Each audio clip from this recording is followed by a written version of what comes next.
it gives me great pleasure to introduce a very special person. It takes a brave man to accept Kira into your family. I give you Claire's brother, Mr. Michael Boyd.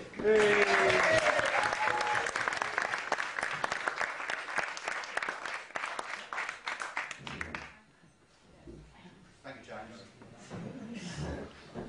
Ladies and gentlemen, as I'm sure you all know, I'm not the bride of the bride, I'm her big brother. Claire asked me to make this speech one evening last summer, and I agreed straight away. And I'm very, very proud to be standing here making this speech to you all on my little sister's wedding day. So good to see you all here today. On my mum's behalf, I would like to thank each and every one of you for coming. Making this speech gives me the opportunity to extol Claire's virtues. Embarrass her a little bit. Yes. And offer some advice for her future with Kia. Before Claire was born, if I remember rightly, I really wanted another brother. But if I knew then what I know now, I would have wanted the little sister that you see before you now.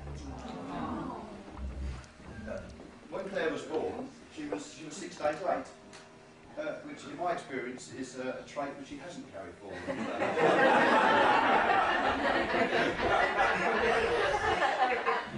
We went to dinner 2 weeks ago and she insisted on whipping out her BlackBerry there and then and emailing me the timings for today. In fact, it was difficult to get us to be fashionably late to the ceremony this afternoon. One occasion in her life which is expected to be a little bit late.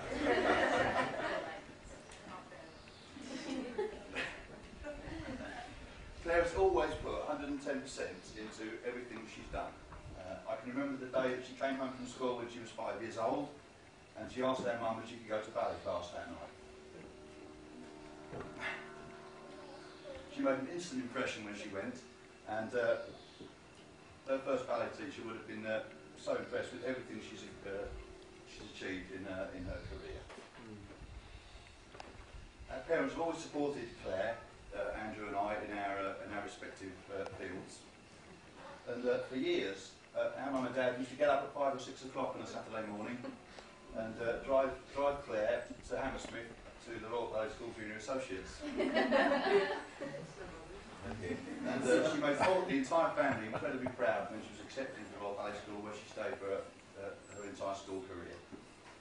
I've seen Claire dancing professionally on numerous occasions, and it always fills me with immense admiration and pride that the graceful dancer in front of me is actually my little sister. I can recall one December volunteering to drive Claire back to meet a ballet company that she was working with at the time, and she asked me if we could make a stop off in Harlow on the way to meet one of the other dancers and give him a lift. which we did.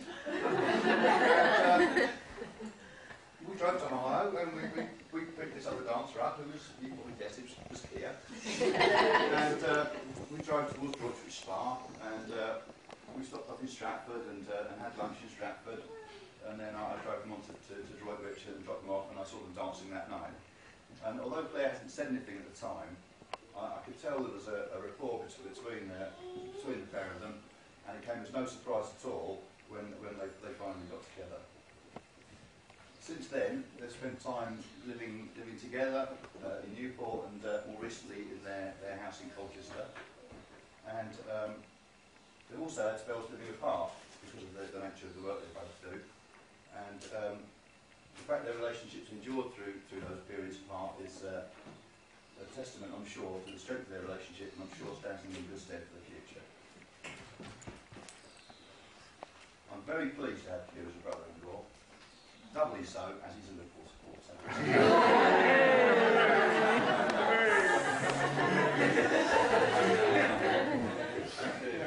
Description for her today.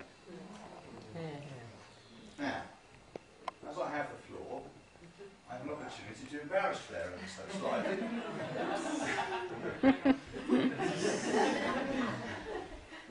So I'm going to take that opportunity, and I'm going to tell you a little story about growing up. There's lots I could pick on, but there's one in particular I've decided to use, which is about Claire's mysterious Uncle Ernie.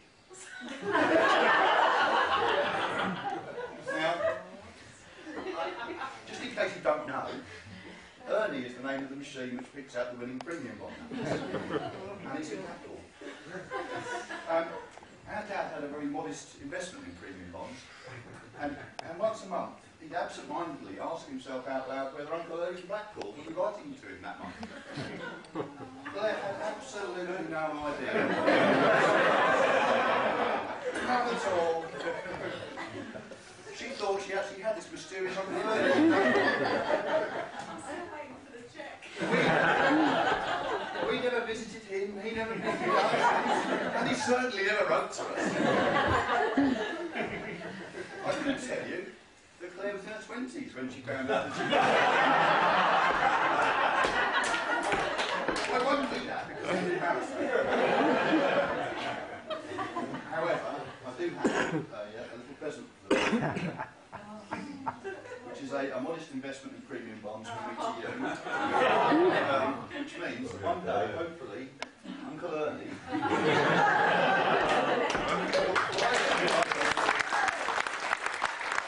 together. Any of you know me particularly well will know that I'm not best placed to advise you. However, there are some married couples here, and I can think of 3 in particular who've been married together for effectively around about 150 years, and I'm sure that they'd be only too happy to offer the pair of you some advice later on this evening. I do, however, have some advice of my own based on my own observations. The first one is for Kia, and it is Claire. Sorry. Do whatever Claire says, whenever she says it.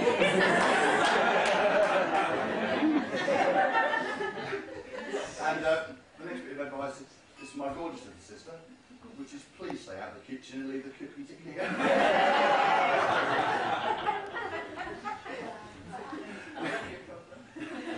Now, there's only 2 other things that I have to say, and the first one is to ask you all to be upstanding and drink a toast.